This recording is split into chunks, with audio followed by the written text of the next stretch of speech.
Agora sim, vamos conversar então com o pré-candidato do Podemos à presidência da República. Quando a gente espera muito uma conversa, ela vem cheia de surpresinhas. A nossa veio, ministro, sem o áudio, mas agora, por favor, boa noite, muito bem-vindo. Quero ouvi-lo também. Espero ouvi-lo, ministro. Boa noite, Mona Lisa. Um prazer estar falando aqui. Eu achei que eu estava sendo censurado antes, viu?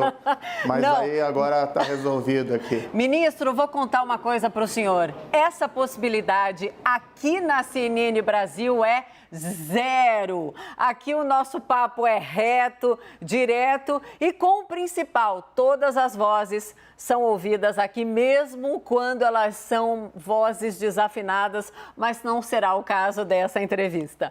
Muito obrigada, ministro. Certo. Não, que isso, é um prazer estar aqui. Tá uma brincadeira apenas aqui. Eu sei. Mas eu vou caprichar na voz aqui, viu, Mona Lisa? Pode deixar. Mas sem dúvida, ministro, posso ser muito direta com o senhor? Claro, perfeito. Então, vamos lá. Tem muita gente no mundo político que aposta que sim, existe uma grande possibilidade do senhor abrir mão da sua pré-candidatura. Existe essa possibilidade?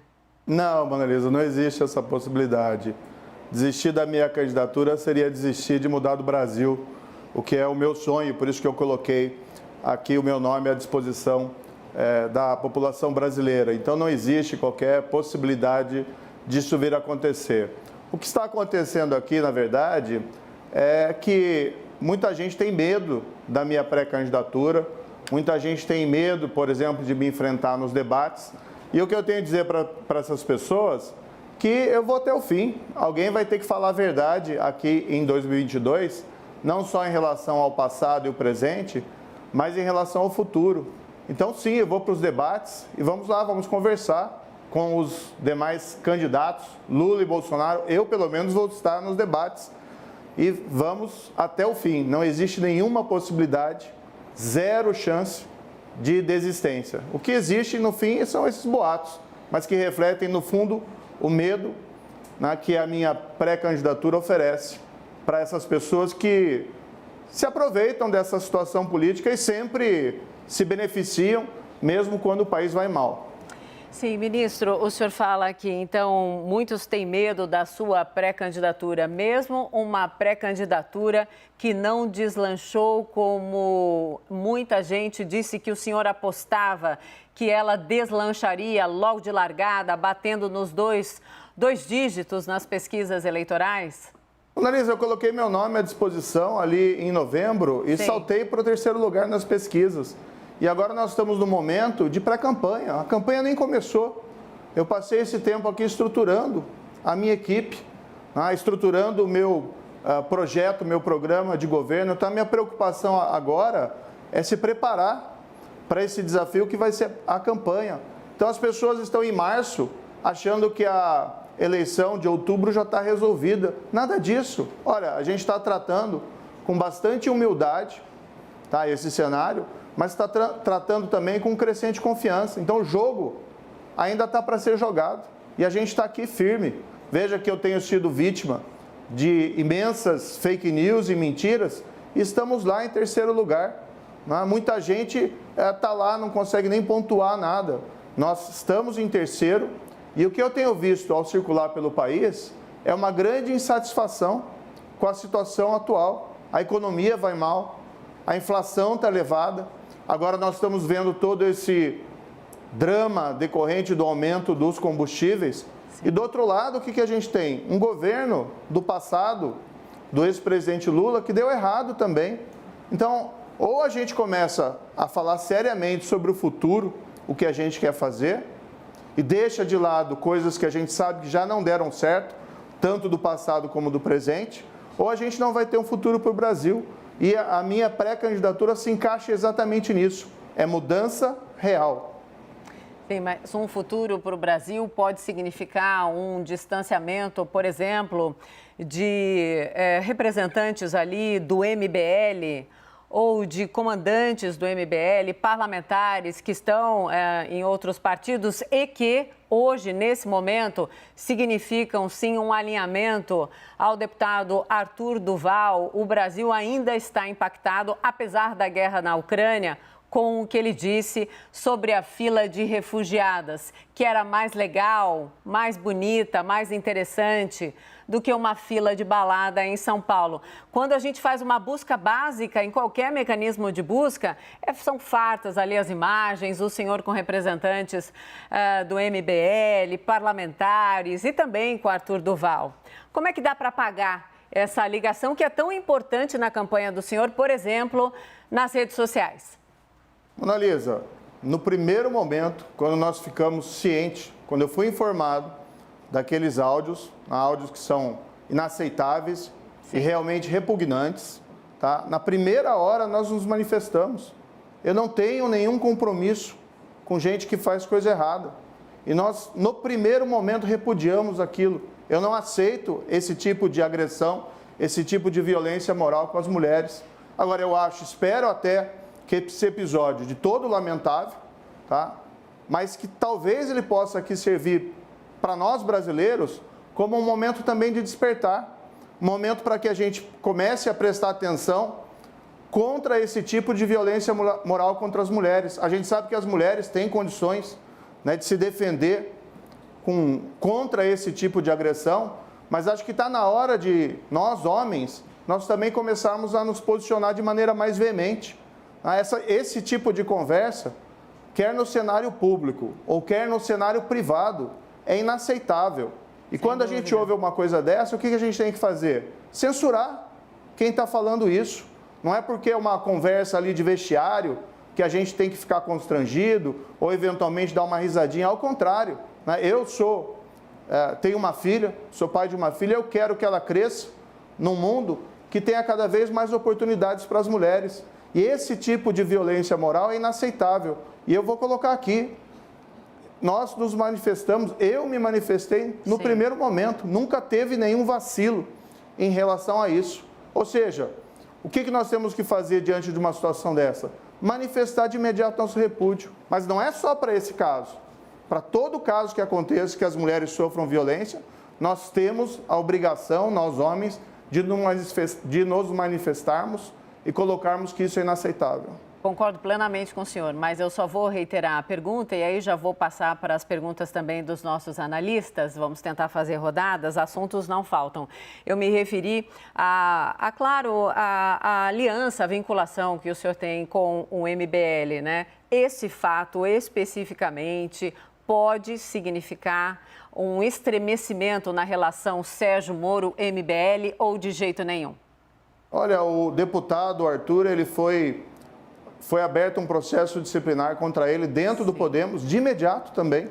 O Podemos não aceita esse tipo de comportamento e o procedimento só não foi adiante porque ele mesmo tomou a iniciativa de se desligar, como se desligou também do MBL.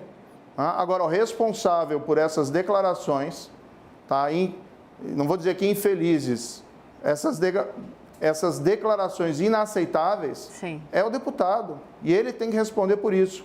O que seria inaceitável seria que nós tivéssemos desconsiderado esse fato. Mas, ao contrário, Mona Lisa, nós reagimos no primeiro momento. Né? Reagimos no primeiro momento, na primeira hora, porque esse tipo de violência moral contra a mulher é inaceitável. E simples assim, a reação nossa é imediata. A gente não compactua com esse tipo de comportamento. Ministro, vamos então colocar os nossos analistas nessa entrevista tão importante. Caio Junqueira, chega no papo. Caio, por favor. Candidato, boa noite. Na sua visão, por que o candidato que o senhor assinou a ordem de prisão, o ex-presidente Lula, tem mais de 40% das intenções de voto? Qual que é a sua leitura desse fato? Caio, eu acho que as pessoas estão tão desesperadas porque hoje nós temos um governo que infelizmente não tem dado certo. O Brasil está estagnado economicamente. Acho que todos os brasileiros, e eu me incluo nisso, nós todos estamos decepcionados, porque esse governo não cumpriu as promessas que ele fez lá em 2018. E num cenário de inflação alta, de crescimento econômico estagnado, de desemprego crescente, as pessoas começam a olhar e ficar desesperadas. Eu acho que é a única explicação que nós podemos ter para esses percentuais do Lula. Agora, as pessoas se esquecem não só dos escândalos de corrupção, mas igualmente que o governo do PT acabou na maior recessão da história do Brasil, também com desemprego, também com inflação, também com desesperança. Então, o que é necessário? Nós precisamos retomar nossas esperanças em um país melhor. O país é melhor, o Brasil é mais forte, é melhor do que Lula e Bolsonaro. E existem sim alternativas. Esse jogo está apenas começando e a gente vai mostrar isso no decorrer de 2022. Carolina Brígido, chega no papo também. Boa noite, tudo bem, deputado, candidato? Desculpa. Tudo bem, Carolina. O senhor, quando era ministro da Justiça, o senhor foi um dos autores daquele projeto de lei que libera o garimpo nas terras indígenas. E também como ministro, o senhor nomeou para presidente da FUNAI uma pessoa que era contrária à demarcação de terras indígenas no país. Eu queria saber do senhor qual é a opinião do senhor sobre a política indígena no país e sobre os direitos desses povos no país. A população indígena tem que ser respeitada e tem que ter os seus direitos resguardados. Na verdade, a FUNAI nunca esteve sobre a minha esfera de influência ali dentro do governo. Sempre foi uma cota pessoal do presidente Bolsonaro. E por mais do que eu não concordasse com algumas políticas, como, por exemplo, essa ausência de uma atenção maior à população indígena, eu ali realmente não tinha muito o que fazer. Quanto a esse projeto, eu acho que a gente tem que ter presente o seguinte: claro que o Brasil precisa explorar suas riquezas, os seus recursos minerais. Agora, nós temos também que respeitar a autonomia dos povos indígenas. Tá? Ninguém aqui pode brincar de... Desculpa aqui a referência, não vamos brincar de Avatar aqui no Brasil. A gente tem que respeitar o direito de autonomia dos povos indígenas. E essa questão de exploração mineral dentro das áreas indígenas tem que ser objeto de muita conversa e diálogo com a população. Isso não pode ser feito também, senão de uma forma através de desenvolvimento sustentável, com preservação do meio ambiente. O que eu acho, na verdade, aqui, Carolina, que está faltando no Brasil, e um pouco a culpa disso é dessa polarização política representada tanto por Lula e Bolsonaro. O que está faltando mais é diálogo, é nós colocarmos a bola no chão e nós começarmos a conversar mais para que nós encontramos posições de consenso, que possam atender todas as pessoas envolvidas. Mas o direito dos povos indígenas, sim, tem que ser respeitado.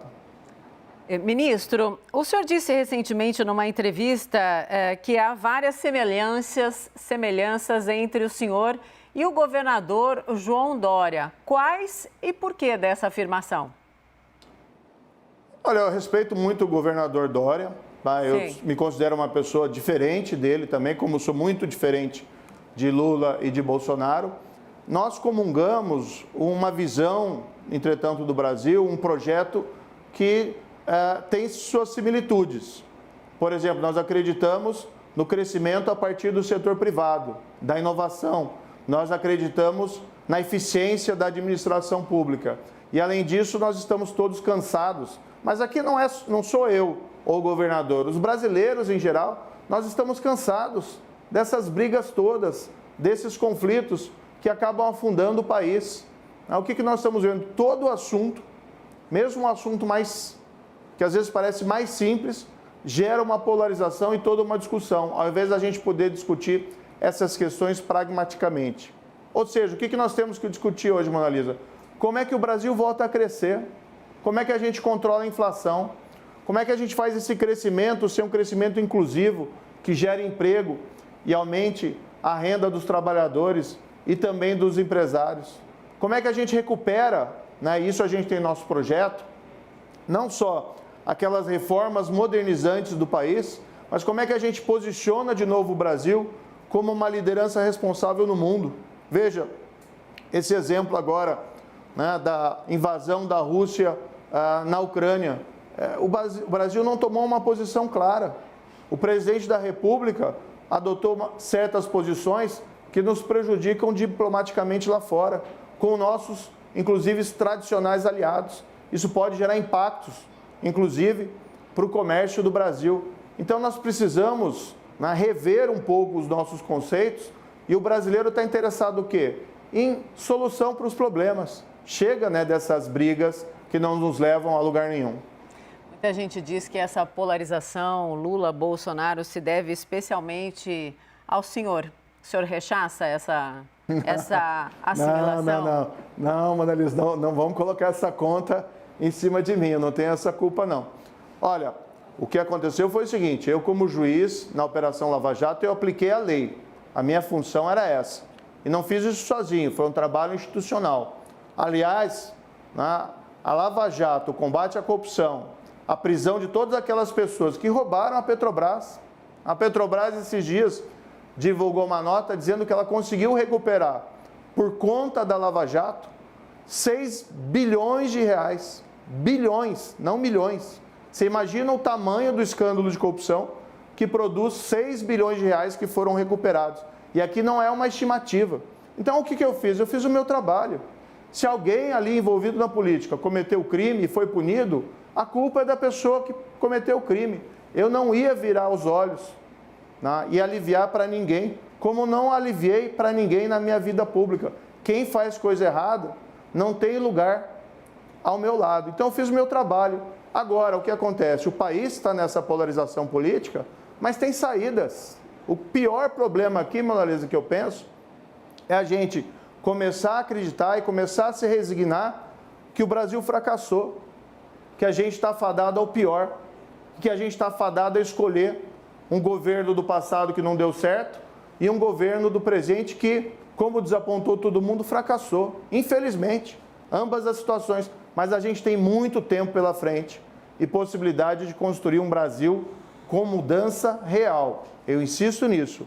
Nós precisamos ter mudanças reais para o país prosperar, retomar os trilhos certos da prosperidade para todos. Caio, volta. Doutor Moro, o senhor falou bastante aí da Lava Jato, né? O senhor também já escreveu artigos aí comparando a Lava Jato com a Manipulite italiana. Lá, o establishment acabou virando contra os operadores, né? Tanto o juiz lá, o Antônio Di Pietro, quanto o Ministério Público, produziu o Silvio Berlusconi, e aqui aparentemente teve o mesmo fim. Teve o mesmo fim aqui? O senhor, quando olha para trás, o senhor acha que a Lava Jato teve o mesmo fim que a Operação Mãos Limpas na Itália teve? Ou seja, ela acabou, ela fracassou e foi derrotada depois pelos alvos que ela perseguiu? Caio, a gente vai virar esse jogo. Entre as medidas que nós vamos propor em 2023, se encontra lá o pacote ético. Tá? O que é o pacote ético? A gente precisa fazer uma série de reformas, não é só administrativa e tributária que são modernizantes para o país, mas a gente precisa fazer reformas no campo ético. Uma delas, o fim da reeleição para presidente da República. Isso não funcionou bem no Brasil. Outra delas, o fim do foro privilegiado. Mas aqui, Caio, vai ser para todo mundo, inclusive para o presidente da República. Tá? Esse é um compromisso que eu escrevo aqui na pedra. Tá? A classe política tem que mostrar para a população que ela está disposta a fazer sacrifícios, cortando os seus próprios privilégios. E isso tem que vir da autoridade maior, do presidente da República. Tem que encaminhar uma proposta de emenda constitucional acabando com o foro privilegiado para todo mundo. Nós vamos retomar, Caio, que isso ficou abandonado, infelizmente, e aqui não é uma questão pessoal, mas isso ficou, infelizmente, abandonado durante esse governo. Eu posso até perguntar para você, Caio, duvido que você vai se lembrar de algum tubarão da corrupção, ou seja, um político de destaque que tenha sido preso no ano de 2021, no ano passado, por grande corrupção no Brasil. Não tem nenhum. As pessoas não se lembram, mas não é por falta de memória, é que não tem nenhum. Eles vêm sendo absolvidos até, né, doutor? Isso é mais assustador, né? Todo aquele trabalho que a gente fez, que as pessoas saíram às ruas protestando contra a corrupção. E a gente sabe o que aconteceu ali. Né? A gente sabe dos 6 bilhões de reais que a Petrobras retomou, que entrou nos cofres. A gente sabe do gerente da Petrobras, que devolveu 100 milhões de dólares. Agora, a gente precisa retomar essa luta. Eu não sou daquelas pessoas que vou ficar aí me lamentando, chorando pelos cantos. Não, vamos retomar, vamos fazer tudo isso junto, porque não tem nenhum jogo acabado quando a partida ainda está em duração. Carol, chega de novo. Candidato, o senhor falou agora que quem faz coisa errada não tem lugar do meu lado. E também levantou agora a bandeira da ética. E o senhor disse agora, recentemente, nesse episódio do Arthur Duval, jamais dividirei meu palanque e apoiarei pessoas que têm esse tipo de opinião. Mas eu lembro que em janeiro o senhor fez um discurso elogiando esse mesmo deputado. Disse que ele era um jovem já experiente e que era um deputado estadual de destaque, que tinha muitos projetos importantes. Antes desse discurso do senhor em janeiro, o Arthur Duval já tinha chamado o padre Júlio Lancelotti de cafetão da miséria, já tinha xingado ministros do Supremo e já tinha sido expulso do DEM por mau comportamento. Com essa ficha do deputado, não dava para adivinhar em janeiro que não seria um bom negócio apoiar ele? Carol, esse fato que aconteceu agora mudou tudo. Esses áudios repugnantes, né, eles são inaceitáveis. Para eles, não existe qualquer espécie de desculpa que se possa ter. Tá? Então, nós precisamos, nesses casos, tá, manifestar a nossa posição muito clara em repúdio à violência contra a mulher. E foi o que nós fizemos ali no primeiro momento. Esses áudios surgiram agora, não eram conhecidos anteriormente. Essas declarações ali do deputado, elas aconteceram lá no passado e tinha um contexto diferente. Eu não estou aqui defendendo essas declarações. Agora, eu estou dizendo para você que os áudios sobre as mulheres surgiram e no primeiro momento, tá, a gente tomou inclusive a dianteira de dizer não tem lugar do nosso lado uma pessoa que coloca isso, seja no privado ou seja no público, porque nós precisamos sim, e esse é o ponto fundamental, extrair desse episódio uma lição, que violência moral contra a mulher é intolerável. E a gente não vai fazer isso, né? Não vai justificar esse tipo de comportamento. Assim como eu não concordo, por exemplo, em estar do lado de quem praticou crime de corrupção. E a gente tem visto também que essa pauta, como foi colocado agora há pouco, foi abandonada no país. Nosso projeto também é frontalmente contrário a isso. Nós vamos retomar esse debate, nós vamos retomar o debate inclusive aqui nas eleições de 2022. E essa é mais uma razão pela qual, tá, Mona Lisa, respondendo a sua questão anterior, não existe a possibilidade de desistência. Alguém tem que levantar essa bandeira no país, e esse alguém, pelo que eu tenho visto até o momento, só pode ser eu, porque ninguém tem falado nisso. Parece que a corrupção acabou no Brasil. Ministro, ainda sobre as aproximações, as defesas, as alianças, o que foi pior para o senhor? Estar ao lado do presidente Bolsonaro ou estar ao lado de Arthur Duval? Já fez essa ponderação? Essas duas páginas estão viradas já na minha vida, Mona Lisa. Sim. A minha preocupação é o projeto agora, o projeto que a gente quer construir para o futuro. Tá? Como é que a gente retoma o crescimento econômico com inclusão? Como é que a gente consegue gerar emprego? Como é que a gente consegue agir de uma maneira responsável? Vamos colocar o Brasil de novo como uma liderança responsável no mundo. Tá? O mundo tem uma preocupação muito grande hoje com o meio ambiente e, inclusive, com a mudança climática. A gente está vendo hoje essas sanções sendo impostas lá na Rússia e gera uma preocupação. Será que em um momento, se nós não atuarmos como um país responsável nesses temas, nós não temos também o risco de sofrer medidas equivalentes? Né? Como é que a gente concilia o crescimento econômico que tem que ser sustentável e inclusive com a preservação do meio ambiente? É possível. Então são essas bandeiras que a gente tem que discutir. Eu estou muito longe do presidente Bolsonaro, já me afastei do deputado Arthur e isso foi feito no primeiro momento. Veja que a próprio afastamento, o meu afastamento em relação ao presidente Bolsonaro, ele não deixou de ter consequências. Para mim, inclusive, que fui injustamente vítima de mentiras, de fake news, pelos motivos que eu me afastei. Tá? Mas eu não deixei de fazer o que é certo, porque para mim, se eu não tivesse feito aquilo, eu não teria a consciência tranquila, eu não conseguiria dormir à noite. Então eu não tenho nada a ver com essas pessoas, assim como não tenho nada a ver com o Lula. Eu tenho o meu projeto, um projeto de mudança do país para colocar o Brasil no caminho certo. Ministro, aliás, muito obrigada, tá? Por não se furtar em responder absolutamente nada, por manter a calma, a elegância. É exatamente isso, né, que que prega a democracia. E a democracia, eu digo sempre que eu converso aqui com qualquer político, é a nossa joia da coroa, né? A democracia é isso, uma conversa direta. Ministro, estamos caminhando para o fim, mas ainda tenho duas perguntas. Bom, o Supremo, né, deu recentemente uma série de decisões que anularam as decisões do senhor. O senhor criticou bastante, mas o senhor também aqui está falando bastante de diálogo. O senhor fala bastante de diálogo, né? Minha pergunta é muito clara. O senhor vai ter diálogo com o Supremo Tribunal Federal ou o Supremo também será muito atacado caso o senhor seja eleito? Analisa, até antes só de responder essa questão do Supremo, só esclarecer um ponto também, que eu tenho colocado desde que entrei, tá? Coloquei meu nome à disposição. Sim. Dentro desse nosso comportamento, tá? De não alimentar a polarização, divisão entre os brasileiros e respeitar a democracia, que é um pressuposto, nós não vamos atacar jamais. Tá? Isso você pode cobrar de mim se um dia acontecer. Nós jamais vamos atacar a imprensa. A imprensa faz o seu papel.